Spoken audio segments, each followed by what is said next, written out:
I started my blog post today. Metallica, The Great Betrayal. And I'm realizing I have unresolved issues with Metallica. And I don't want to dominate, but I didn't realize how much stuff I have to say. I think that how much I've processed. I have probably equal amount, but probably in the opposite direction. As much as like I don't stay up with much heavy metal, or even worry about what Metallica does or doesn't do these days. They hold such a special place in my heart in 1,000 different ways. So I'm excited for the conversation. By the way, and I want to give that because I don't want somebody to click off because I'm a dick. My opinion of Metallica began to change pretty significantly around 2007. A few things happened that I became aware of, so my opinion did change. So I just want to say, hang in there to the end. For the worse or for the better in 2007? Oh, for the better. Okay. I started to understand. I don't want to spoil that. I don't want to blow the headline. Sure. But Metallica. So how have they been so important in your life? I mean, where to start? It's the first heavy thing that I ever heard in my life, for one thing, and. I remember being in like 4th grade or 5th grade, and we were reading. I don't know if you had these like weekly readers where there was just like these like short little things or whatever. I don't know. There was this little article in there that was talking about an experiment that they were doing on mice, where they would put them in a maze, and for half the group they would play like Mozart, and the mice would complete the maze, no problem. And then for the other half, they played Metallica, and the mice were like running into walls. And this is before I had ever heard a Metallica song. I had never heard it, but I knew the name, and I was like, "Well, this is bad news." I'm in like 4th grade. I'm like, I'm not touching that stuff. That's the devil music, And I just remember that as sticking out in my mind, and I needed to avoid at all costs this Metallica. And then I remember being on the bus maybe a year or two later, 3, I don't know, and this kid sitting across the aisle was like, "Hey, what are you listening to?" And it was probably something terrible, Bare Naked Ladies or Smash Mouth or something. And I was like, "What are you listening to?" And he's like, "Metallica. Do you want to listen to it? You want to hear it?" And I was like, no thanks, I'll pass. Yeah. Just say no, right? And for whatever reason, I was like, well, maybe I should just hear it. I've never heard this before and see what all the fuss is about. So I listened to it, and it just so happened to be, of all albums, Reload, which is probably not the best place to start if you're getting into Metallica, but I was completely blown away. The first song is Fuel, then I think it goes into Memory Remains and Devil's Dance, and I listened to those 3 songs. I swear, I borrowed the album from the kid, and I listened to it for probably a week and a half. Just those 3 songs, I mean, on repeat, and I was just completely blown away. And it changed my entire life. I mean, it changed the music I listened to. It changed how I dressed, acted, everything. I mean, for better and for worse. There's probably plenty of things in my life I could have done better if it wasn't for heavy music. But I mean, I was just obsessed at that point. The degenerate, the person that breaks into the convenience store, they're always wearing a Metallica shirt or something, and it's like, right. Whatever. But that's why Stranger Things was so. I mean, that show introduced a whole different generation to Master of Puppets. Yeah. And the character of Eddie, actually, when he holds up the Iron Maiden album, goes, "This is music." Yeah. So we're getting better representation. Yeah. So 4th grade, that's a pivotal point. I think I was probably a little older when I first heard it. I think that reading that thing about them was maybe 4th or 5th grade. I think I was probably somewhere in middle school when I first listened to Reload. But yeah, I mean, it changed my mind. I mean, on anything, and then I worked through everything else. I went back and listened to Sabbath and Zeppelin, and it changed everything for music for me. What about the rest of the Metallica catalog? Yeah, I remember going into the CD store after I heard Reload and asking the guy in there. I was like, "Do you have any Metallica?" And he was like, "Yeah." I mean, like they're the biggest band on the planet right now, of course. Yeah. And I was like, "Well, do you have like a greatest hits or anything?" And he's like, "No, but like you can get like S&M, which is their live. It has all their hits on it." And I was like, "Oh, I don't know about live." And he's like, "Honestly, like start with the Black Album. That's their biggest album, and work backwards or something." I think, and I think that's basically what I did. I think I went and got the Black Album and loved that, and got Justice, and I loved One. I thought One was a complete masterpiece. Puppets, Lightning, and then Kill 'Em All. I got at one point. I didn't like it at the time. It was a little rough for me at the time, but I grew to be obsessed with it too. By the time I was in like high school, I was obsessed with Kill 'Em All. So kind of worked backwards on them, which was kind of a weird way to listen to Metallica. Probably not the way most people would recommend it, but I think it gave me a different perspective on them, and that's why maybe I defend them so hard, is because I listened to Load and Reload before anything else. So that music I have a different appreciation for than the people that grew up in '83, when Kill 'Em All came out. So going back to Load, do you really consider that heavy metal? No, and it's not heavy metal, but it's very heavy rock. I mean, if you look at the other rock stuff that was coming out at the time, it's heavier than that. It's dark as shit. I mean, if you listen to the lyrics and stuff, it's dark music. It's very heavy still. It's not heavy metal, but it's very heavy music. And it's better than a lot of the stuff that was coming on the radio at the time.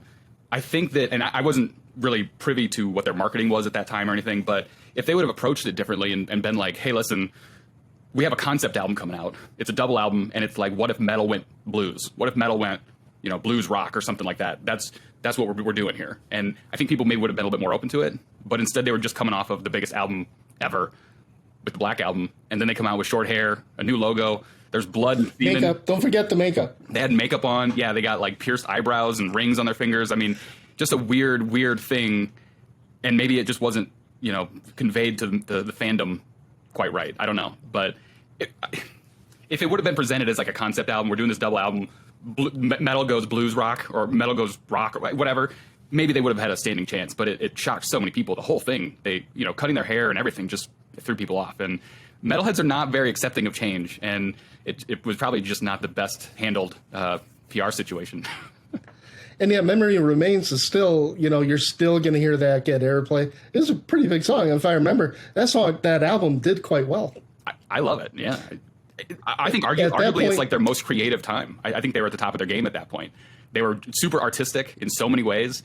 Lyrically, their whole image, just everything they were creating, the amount that they were creating. I think that it's underrated. But they were a metal band before that, and that's not the direction that metal bands are supposed to go. So people hated it. True enough, and right now I'm imagining the hate responses that were like, so we've now crossed that threshold because I can't think of a more passionate reaction to a band in the past 30 years than Metallica. It amuses me no end watching all the reaction videos on YouTube. And the things they find to criticize, and just the overall, Metallica just generates that kind of heat, which of course is not why Clean and Sober Stoner is talking about it. It has nothing to do with it. Yes, it does. I felt that Ride the Lightning and Kill 'Em All were nice little lightweight stuff. I've never owned those albums. I've never streamed those albums. I've never my collection is void entirely of that. And I'm not sure why. For me, and I'm trying to figure this out, right? That for me, heavy metal is one, it's heavy, which means rumbling bass. Mm-hmm. If it didn't vibe along the way that something like Celtic Frost did or Black Sabbath did, so very close-minded and total asshole. I was into this whole death to false metal thing. I really prick. For a majority of my life, prick. And I'm trying to mellow out on that. And then I was in the Navy when, and on bad drugs. I was, I'm smoking crack in the bathroom of a local bar, while, the next morning I had to report for duty. So I was a wreck. And Master of Puppets, I heard it like after I got out of rehab. So that would have been around 86. I did an 8-week stint. And I totally misinterpreted the lyrics, right? I thought Master of Puppets was a political statement and fuck the man, right? Little did I know that, no, it's a very anti-drug song. It's actually speaking to, what I'm going through. But really good album, Battery. I love Battery. Leper Messiah. I can go on. It was a really, really good album. Yeah. And then when And Justice for All came out, they were gods. Yeah. MTV had no choice. They had to put one on. Not only did they have to put one on, it had to be the unabridged, full version. Hell yeah, yeah. And the power that Metallica had, not that many bands could tell MTV what to do. Yeah. So at that point, I didn't have good gear, so the bass controversy really didn't, but the tightness of those guitars, the arrangements, the creativity. It wasn't a liberal political message. It was not a conservative political message. And before I forget, Metallica's... A lot of it, Megadeth too, a lot of it was like, war is bad. That's about as political as it got. So it was like, that's a pretty easy one to get behind. Right. But I could Metallica's that band where a red hat wearing MAGA fan could stand right next to somebody who's totally woke and they'd hug each other because it's Metallica. And that's the power they have. So Metallica at this point is giving every single kid like me, I wasn't a kid, I was 26, but it gave us all hope. It's like all of a sudden our music is being represented commercially, and it was nothing like it. And I remember February 22nd, 1989, Billy Crystal says, and now Metallica. And had no idea what to expect. And next thing you know, they're playing one. Yeah. And I remember they were very timid at the beginning.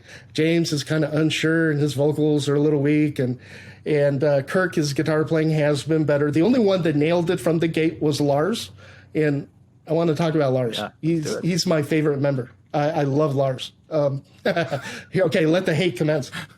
So they blew me away. Yeah. They're on the Grammys, man, and they lost that to Jethro Tull. Yeah. They became larger than life. Yeah, I mean, it was probably the best thing for him losing, because it became such a it became such a story, and it was like this metal lore about like them losing to Jethro fucking Tull, you know, and it was probably the best thing for him losing that Grammy to Jethro, because it's just such a good story. I mean, they have tons of stories like that, you know, from Cliff Burton dying in a bus crash, from Dave Mustaine getting kicked out of the band and starting Megadeth, a rival band. Like, there's just all this, like, it almost sounds made up. It's just like they have so many of those little stories that are become like metal folklore, that it's no doubt that they're the biggest metal band ever and the metal band ever, and all these little stories that make up their career are just fascinating. Napster, I mean, all of them. It just keeps going. You know, it's pretty wild. They are literally gods to us at that time. How old were you in '89? 2. Okay, so you might not remember this, but Def Leppard was on Infinite Replay, and I think you had bands like Cinderella, Motley Crue, and which is fine. But I think when you start getting into Winger, and so Dominated, Metallica squashes them like Bambi versus Godzilla, right? Yeah. And then who does Metallica bring in for their next album? I'm sorry, the motherfucker who gave us Def Leppard. It was the single biggest betrayal in the history of heavy metal. Nothing to go from, oh my God, we are finally on the Grammys, to what is it? Enter Sandman? And the betrayal, it was fierce.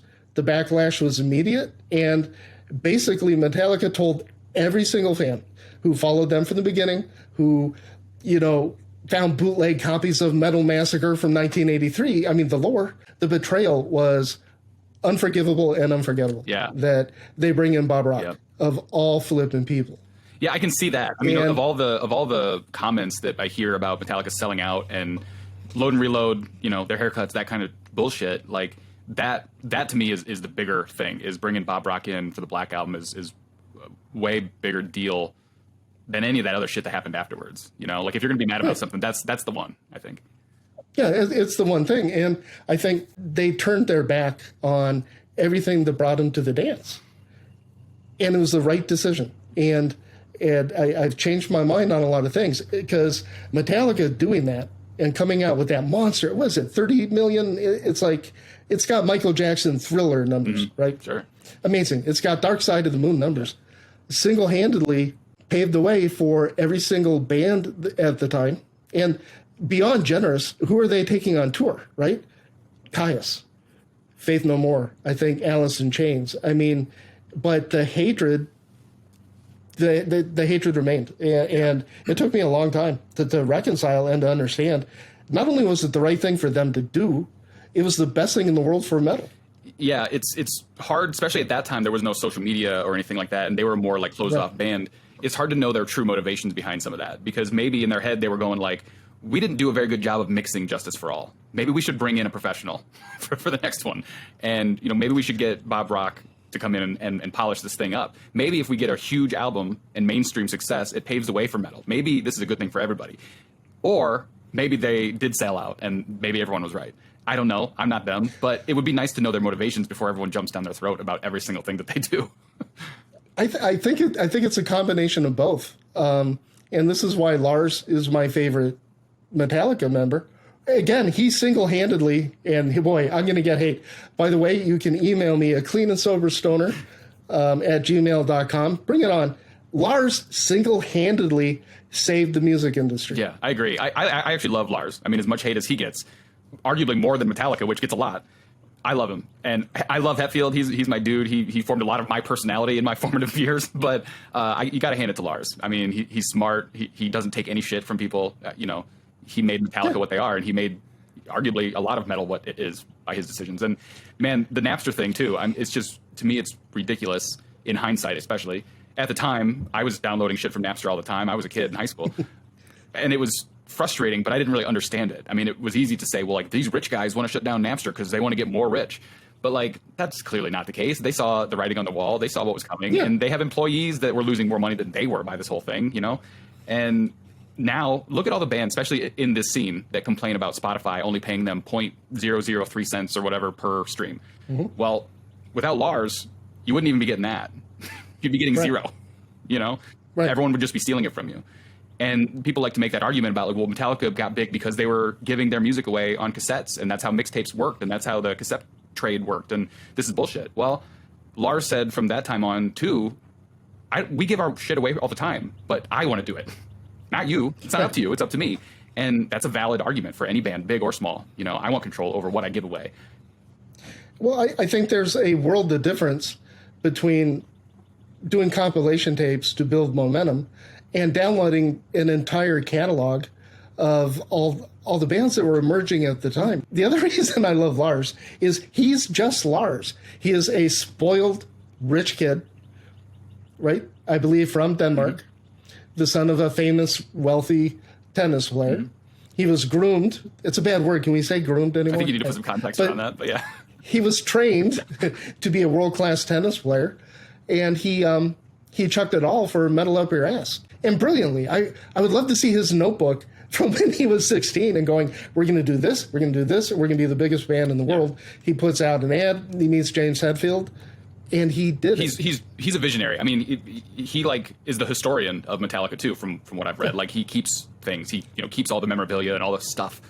And to have that foresight is impressive, because it's one thing to, like, get a newspaper clipping and put it in your scrapbook, but to really go, like, we're gonna be huge. We need to document this from the start, and we need to keep it. And it's kind of like Kanye in a way. Did you ever watch that Kanye documentary on Netflix? No. He was so arrogant about it, but he started documenting shit from the very first day. And people don't do that unless you're a little nuts. And I think they're both a little nuts, but they made it happen because of that. You know what I mean? It's a compliment. Yeah, I get it. Is there anything that Metallica's done or said or released that you're disappointed in? I let all artists and musicians be their own artists and musicians. If they want to make a country album, great, man. I can't imagine being in a band and then people going, hey, you have to make this over and over again for 40 years. I'd be like, no. I would have probably taken more chances than Metallica did. I think that they did a lot of things really well.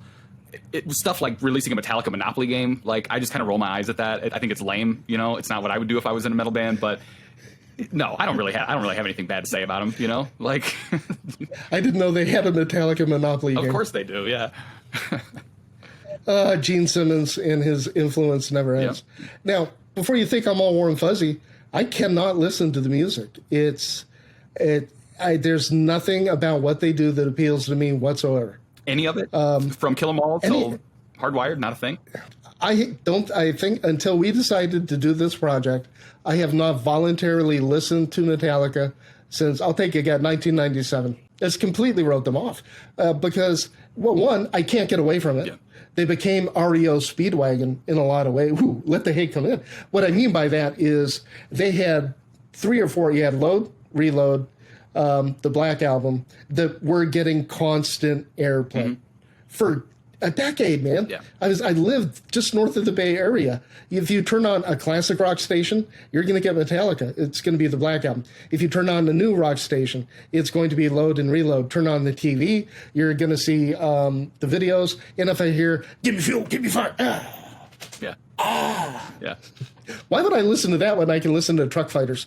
Does a Cruiser I agree. or a Fuma? Anyway. Have you ever heard the song Fixer on Reload? It's like the last song. It's kind of a longer one. I probably have. It's fucking great, man. And it's dark and heavy and grungy, and there is good shit on those albums. It's not metal per se, but it's not radio pop either. I mean, it's just good, dark, heavy music. I think that it was presented in a weird way, and you see the look, right? You know, a preconception of what they wanted from Metallica, and they never let them do anything else. But if you listen to those albums in the context of this is an experiment, this is a concept, this is us getting away from metal for just 2 albums, there's some really good shit in it. I think that it could have been condensed down to 1 album, personally. Trim the fat a little bit. It would have been a great, massive 1 album. if they would have trimmed a few songs off there. When people say that they like sold out around that time or whatever, like it's hard for me to fathom what was going through their heads, because they put blood and semen on the album cover. All right, that's the load in Load and Reload is blood and semen. That's not very mainstream. That's not very radio friendly. That's not. I don't know if I would call that selling out. They named their live DVD "Cunning Stunts," a play on stunning cunts. Like you don't do that if you're trying to go mainstream and sell out. You know, you would have called it Metallica Live in San Francisco or whatever. You know, like there's just some stuff that they do that I'm just like, I don't think that was their idea. I don't think that they were selling out. I think that they were bored and wanted to do something different, and they did it. And they did a lot of stuff for the first time. I mean, putting the orchestra behind S&M, while there's plenty of other bands that have had orchestration in their music, you know, they can't take full credit for that, but it wasn't very popular in thrash metal at the time, I don't think. You know, who would have came up with that? That was around the era that I started to reconcile. And I'm talking visceral hatred towards that band. And if anybody, you know, they ask me what I listen to, I go, oh, I listen to real heavy stuff. They go, oh, like Metallica? And I would always go, that's elevator music. Yeah. That's music. That's it. And I'm not defending that. Okay, but it's where I was at the time. And Metallica has I think, one of the best documentaries ever called Some Kind of Monster. I would love to talk about Some Kind of Monster. Let's go. Yeah. Because that's what turned me around, and I can dominate. I don't want to. You're my guest. I watch that movie at least once a year, to be honest.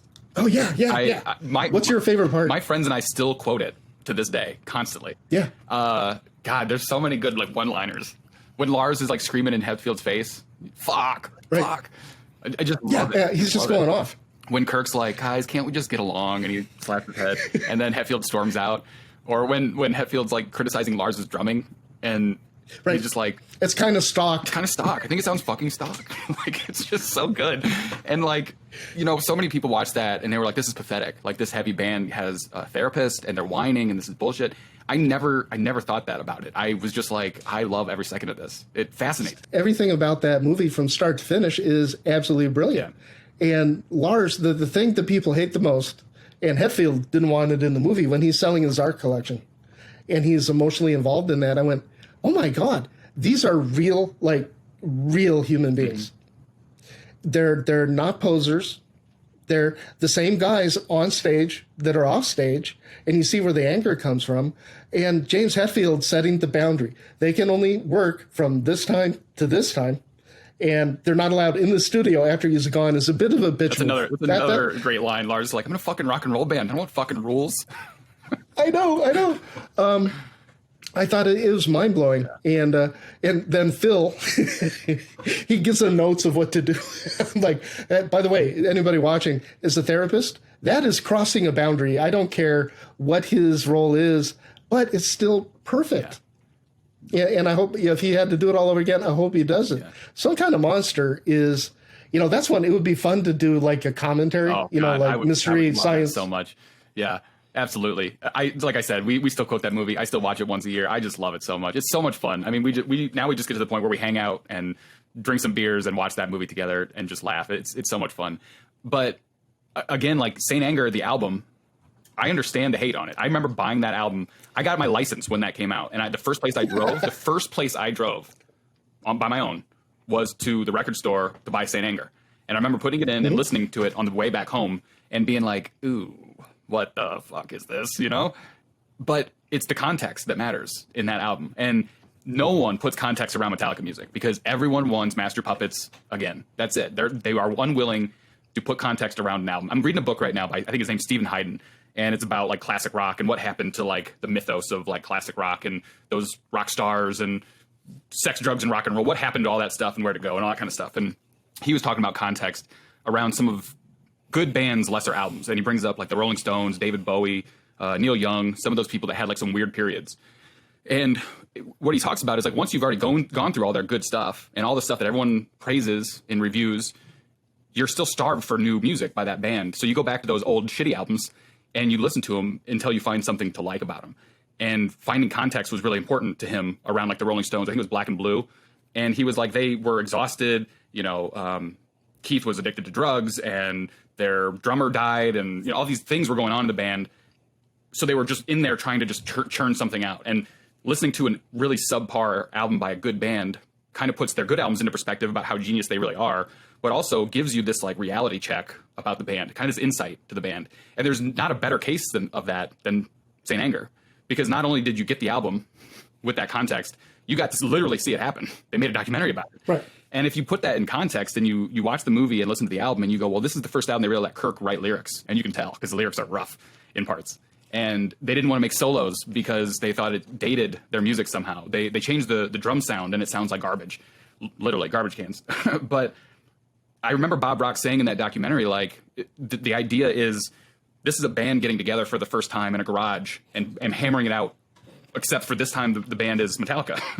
And when you put all that shit in context around this album, I actually kind of like Saint Anger in this weird way. I mean, like, there's no mistaking that it's their worst written, created album, probably, you know? But Death Metallic? I like Death Magnetic. I'm sorry. See, that's how big a non-fan I am. I listen to Saint Anger when I lift weights sometimes. And I'm telling you, the lyrics are rough to hear. I smirk while I'm lifting sometimes, but it's an angry album that makes me lift weights. So I don't know. I've just come to the point where I can put those albums in context and get over the fact that it's not Master Puppets. And I honestly listen to Saint Anger more than I listen to the Black Album. That's again. What's your email address so people can direct their hate? Oh, we haven't even gotten to Lulu yet. So, let's go to Lulu. A couple of the things on Saint Anger. Kirk Hammett. They came to me listening to that, and as I know my place in the band, I have no ego. And then you show the footage of him very effeminate, very comfortable in his own skin, and raising Frisians. Mm-hmm. I'm familiar with what those horses are, and I just absolutely. And then David Mustaine talking to Lars. Yeah, I just remember, but it was good. I miss my buddy from Denmark. I miss my little buddy from Denmark. Dig a hole in the ground getting high and cash. Yeah, it's this wonderful line, and then they admit what they did to Jason. Yeah, openly. I just can't deal with the music. So let's talk about Lou Reed and Lulu. Yeah, well, that's another one that it's like, if you go into this album with anything other than this is a Lou Reed album, you're going to be so greatly disappointed. I never understood why anyone thought otherwise. I knew it was a Lou Reed album. I heard a Lou Reed album. If you listen to it, it's a Lou Reed album. Have you ever listened to Lou Reed? Oh, yeah. This is a Lou Reed album. So the Metallica fans that got their panties in a bunch about it, it doesn't make any sense to me. It sounds like a Lou Reed album, only the music in the background is Metallica. That's exactly how it was presented to me. That's exactly what it sounds like. I don't understand the hatred for it. It's not good. Listen, I don't listen to it. But if you expected it to be a Metallica album, what were you thinking? I don't know. Fans are funny people, aren't we? Lulu's a good one. So, again, just not on my radar. If we get 10,000 views on this thing, I might do a blow by blows. I listened to the Metallica catalog. I haven't listened to. You should do a reaction video to Lulu. You know what? Are you game for it? Sure. It's been a long time since I've listened to it. My reactions would be genuine. It's been a very long time since I've listened to it. I wonder what the copyright hit would be if we actually listened to it. I don't know. With those guys, I don't like messing with copyright too much. Yeah. Listen, Lou Reed's not really my taste in general, but that is a Lou Reed album. I mean, it has Lou Reed all over it. And I think that even the Metallica parts were like improvised. I don't even think that they were like written songs. I think most of it was improvised on the spot. So if you look at it that way, again, context matters. If you look at it in that context and go, this is an art project by Lou Reed, who is about as artsy as they come, and you understand that Metallica's improvising this weird music in the background of a weird spoken word poet, right? How are you disappointed? That's exactly what it was. So for my closing statement, not a fan of the music, and that's okay. And as I grow up, as I mature, especially since I've been doing this, I've had to change because people's feelings matter. So Metallica does not suck. They've introduced heavy music to more people than Deep Purple, Black Sabbath, and Judas Priest probably combined. And they're also probably responsible for the renaissance of, are you ready for it, Deep Purple, Black Sabbath, and Judas Priest right around the end of the century. They've introduced more people to my music than I ever could. They're the gateway. Mm-hmm. They're great, unbelievable human beings who donate unbelievable amounts of their wealth to the community, and they take nothing but shit. It's true. And why would anybody voluntarily do this? Yep. Kirk looks old, and Lars, I'm worried about Lars, and I'll tell you why. when I look at his body posture and how he has to hold the sticks now, that's going to be the downfall of Metallica is Lars playing drums live. That's going to be the thing that makes them retire. He's not a horrible drummer. I don't. He gets a lot of shit for his drumming. I don't know anything about drumming, so I'm not going to criticize him for that. But I think he's going to reach a point where he can't keep up with his own songs, and that's going to be the end of Metallica. So it'll be interesting to see what happens with him. But I no longer, I don't like the music, and that's okay. But I love the human beings that, by the way, I forgot to say this too. Bob Rock, him in Some Kind of Monster made me appreciate and understand his point of view. It's not his fault that music got ruined. You know, the artist produces a work of art to the best of their ability. It's not his fault that Def Leppard was overplayed. You know, it's not his fault. The culture adapts and does things. He has one job to do only. And he's never put out a clunker like Rick Rubin has. True. And I honestly, even with the Black Album, I don't think that Bob Rock was ever like, no, it needs to be more commercialized. Come on, make it more commercialized. When all the footage that I saw of like that making of documentary back in the day was always him going like, let's just try something else. Let's try something different. Let's push the boundaries a little bit, which is the right attitude and to have. Do it again. But, well, he did, though, because he told them to strip down and to shorten the length of the songs and not to do the epic. So it was, come on, I got to call you on that Maybe. one. I don't know, but I remember plenty of If him. you bring Bob Rock in, it's because you smelled platinum. Sure. Well, you probably have And he that delivers. right. But there's plenty of him going like, why not try some different instruments on this? Why not experiment a little bit? You're a metal band, but you don't have to just do this thing all the time. Like, let loose a little bit. Try the ballad. Try, do something else, which I respect. And as a producer, like, that's what I would do also. I don't know that I would tell a thrash band to become a commercialized rock band, but there's plenty of that in there where I go, yeah, that seems pretty reasonable. So we all owe it. My music owes a huge debt to Metallica.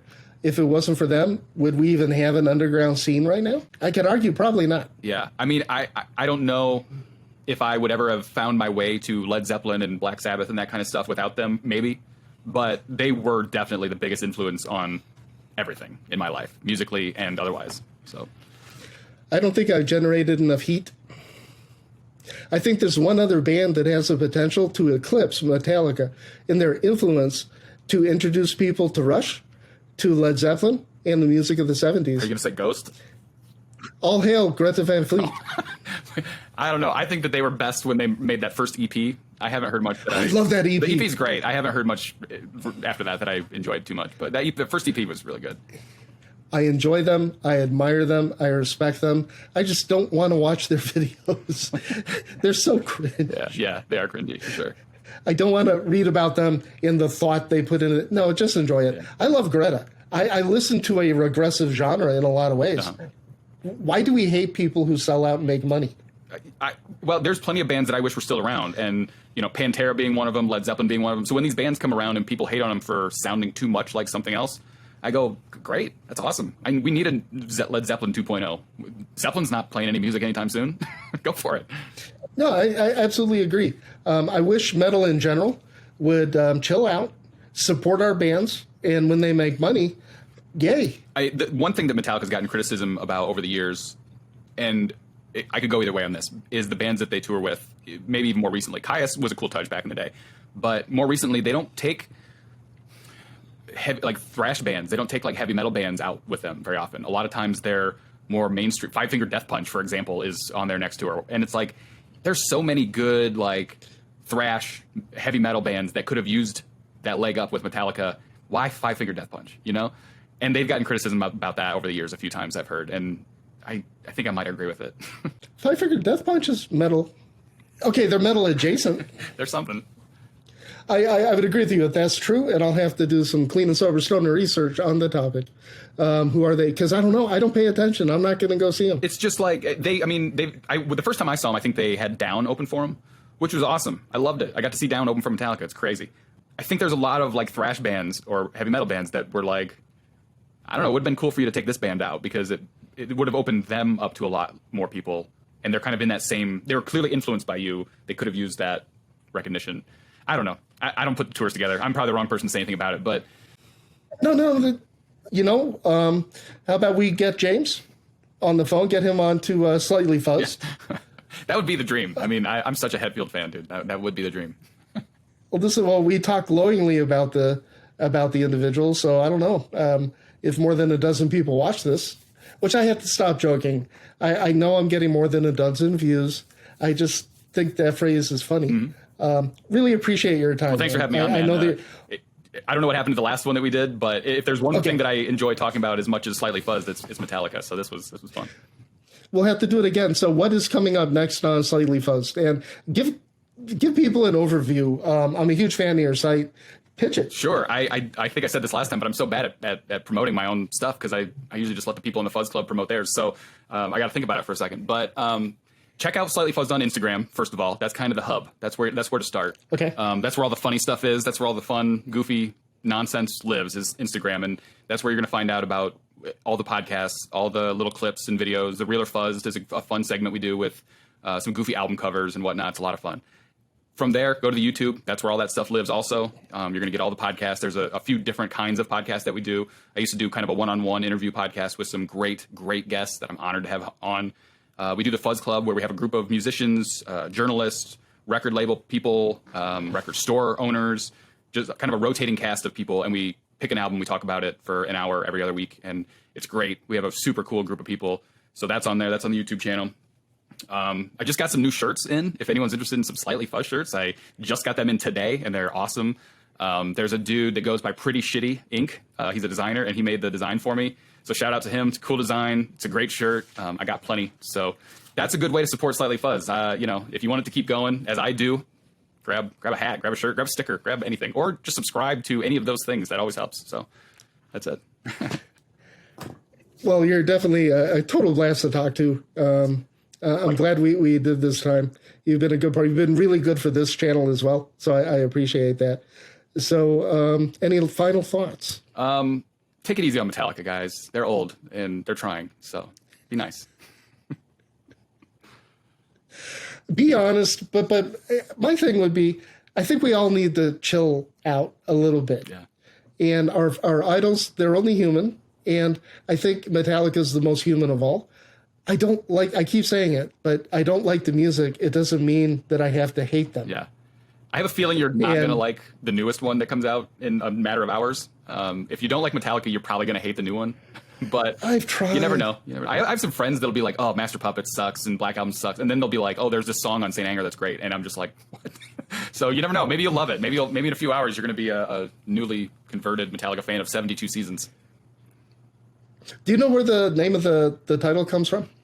Yeah, I feel like Hatfield was like reading a book or something. It was some story, and 72 seasons represents the first 18 years of your life, basically. And it's about like, becoming the person or changing the person that you're going to become, something like that. I'm obviously butchering whatever his inspiration was for it, but it's something around those lines. It represents the first 18 years of your life. Interesting. Okay, dude, we have hit that hour. It's the magic hour. Sure. Stay in touch. I'll stay in touch, and metal up your ass. Sounds great. Thank you. Later. See ya.